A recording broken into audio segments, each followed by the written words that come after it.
بندر اور مگرمچھ کی کہانی۔ ایک دفعہ کا ذکر ہے کہ ایک بندر ندی کے کنارے ایک درخت پہ رہتا تھا۔ بندر اکیلا تھا کیونکہ اس کا کوئی دوست یا خاندان نہیں تھا، لیکن وہ خوش اور مطمئن تھا۔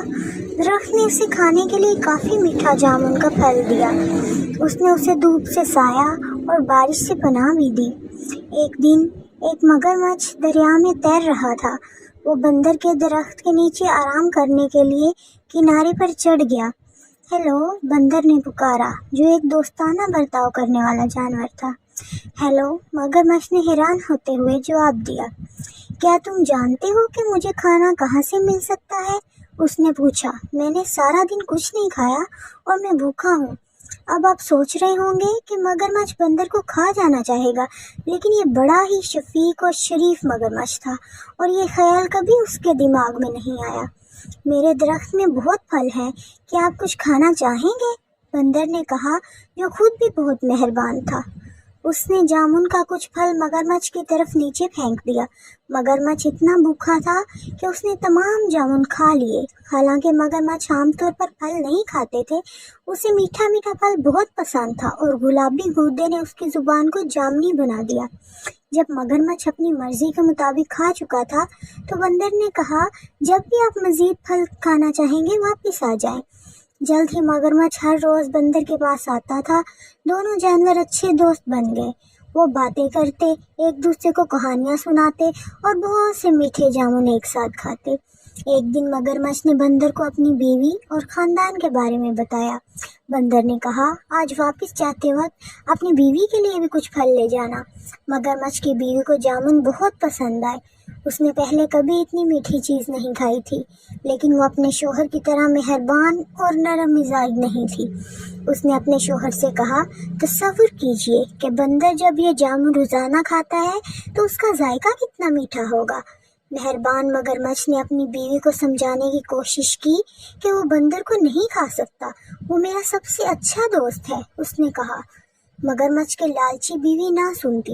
اپنے شوہر سے وہ کام کروانے کے لیے جو وہ چاہتی تھی، اس نے بیمار ہونے کا بہانہ کیا۔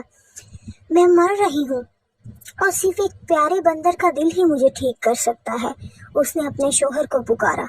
اگر تم مجھ سے محبت کرتے ہو تو اپنے دوست بندر کو پکڑو گے اور مجھے اس کا دل کھانے دو گے۔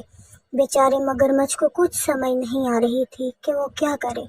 وہ اپنے دوست کو کھانا نہیں چاہتا تھا، لیکن وہ اپنی بیوی کو مرنے بھی نہیں دے سکتا تھا۔ آخرکار اس نے فیصلہ کیا کہ وہ اسے کیا کرنا ہے، اور اگلی بار جب وہ بندر کے پاس گیا تو اس نے اسے کہا کہ وہ اس کی بیوی سے ملنے آئے، کیونکہ وہ جامن کے خوبصورت پھل کے لیے ذاتی طور پر اس کا شکریہ ادا کرنا چاہتی تھی۔ بندر خوش ہوا، لیکن کہا کہ وہ نہیں جا سکتا کیونکہ وہ تیرنا نہیں جانتا تھا۔ اس کی فکر نہ کرو، مگرمچھ نے کہا، میں تمہیں اپنی پیٹھ پر لے کے جاؤں گا۔ بندر راضی ہو گیا اور مگرمچھ کی پیٹھ پر کود کر بیٹھ گیا۔ چنانچہ دونوں دوست گہرے چوڑے دریا میں چلے گئے۔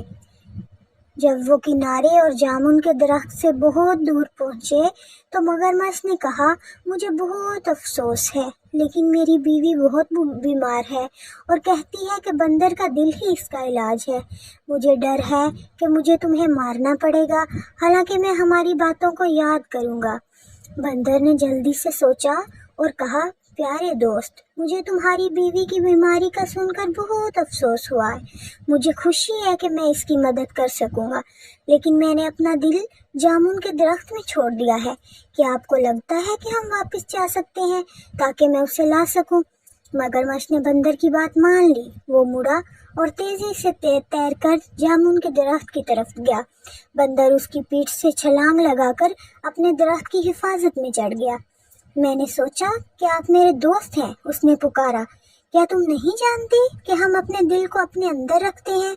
میں پھر کبھی تم پر بھروسہ نہیں کروں گا اور نہ ہی تمہیں اپنے درخت کا پھل دوں گا۔ چلے جاؤ اور واپس نہ آنا۔